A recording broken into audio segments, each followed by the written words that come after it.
বৈষম্য বিরোধী ছাত্র আন্দোলন চলাকালে পুলিশের গুলিতে মারা যান শত শত শিক্ষার্থী ও সাধারণ মানুষ। আন্দোলনে শিক্ষার্থীদের তাজা রক্তেও মন ভেজেনি ফ্যাসিস্ট হাসিনার। বিভিন্ন জায়গায় হামলা, গ্রেপ্তার ও গুলির সরাসরি নির্দেশ দিতেন শেখ হাসিনা। এমনই একটি কল রেকর্ড এখন দেশ টিভির হাতে, যেখানে দেখা যায় ছাত্র আন্দোলনকে ঘিরে তৎকালীন স্বরাষ্ট্রমন্ত্রী আসাদুজ্জামান খান কামালকে পুলিশ দিয়ে ছাত্র জনতার মিছিলে গুলির নির্দেশ দেন শেখ হাসিনা। সেই নির্দেশনার কথা ফোন কল দিয়ে জানান শেখ হাসিনার ব্যক্তিগত সহকারী। আসসালামু আলাইকুম স্যার। স্যার, ওই একটা বিষয় একটু স্যার জানাই রাখি আপনাকে। মাননীয় প্রধানমন্ত্রী এখন একটা বিষয় আপনাকে জানাইতে বলছেন স্যার। সেটা হলো স্যার, ওই সালখায় যেসব বিএনপি জামাতের নেতা আছে এগুলোকে অ্যারেস্ট করে ফেলা, যেভাবেই হোক কিছু অ্যাকশন এখনই ওই ওদের বাড়ি আমি এখনই নিচ্ছি। আর পলিটিক্যালি স্যার ওরা যেহেতু পূর্বে আমাদেরও একই রোল এখন। ওকে, ঠিক আছে। কোনো জায়গায় হামলা হলে সেখানকার বিএনপি জামায়াত নেতাদের বাড়িতে পাল্টা হামলার নির্দেশ দেওয়া হয়।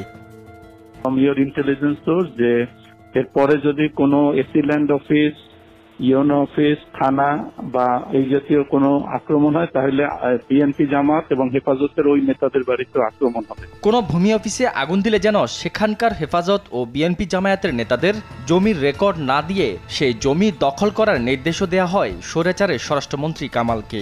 যে সকল ভূমি অফিসে জমির রেজিস্ট্রি, দলিলপত্র যেগুলা এই হেফাজত জামাত নষ্ট করবে, একইভাবে তারা কিন্তু ওই তাদের জমি জমা আর পাবে না। জমি জমার হিসাব, দলিলপত্র তারা পাবে না বা রেকর্ডপত্র আমরা দেব না। ফরিদপুরের সালতায় বিএনপি জামায়াতের সব নেতাকে যে কোনো মূল্যে গ্রেফতারের কড়া নির্দেশ দেওয়া হয় শেখ হাসিনার পক্ষ থেকে। পলিটিক্যালি লোকালি রিয়েক্ট করা, মানে আমাদের ভাঙলে তাদেরও ভাঙবে। এইগুলো আর স্যার ওই একইভাবে আপনাদের পলিটিক্যাল সোর্স এগুলো সব থেকে জানান। এই সাত ছাত্রদের সালতায় যেভাবে হোক বেশ কিছু অ্যারেস্ট এখন হয়ে যায় বাড়ি। শুধু তাই নয়, কোন মামলায় কাকে গ্রেফতার করবে, কার নামে চার্জশিট তৈরি করবে সেই নির্দেশনাও বিনা বাক্যে মাথা পেতে নেন সাবেক স্বরাষ্ট্রমন্ত্রী কামাল।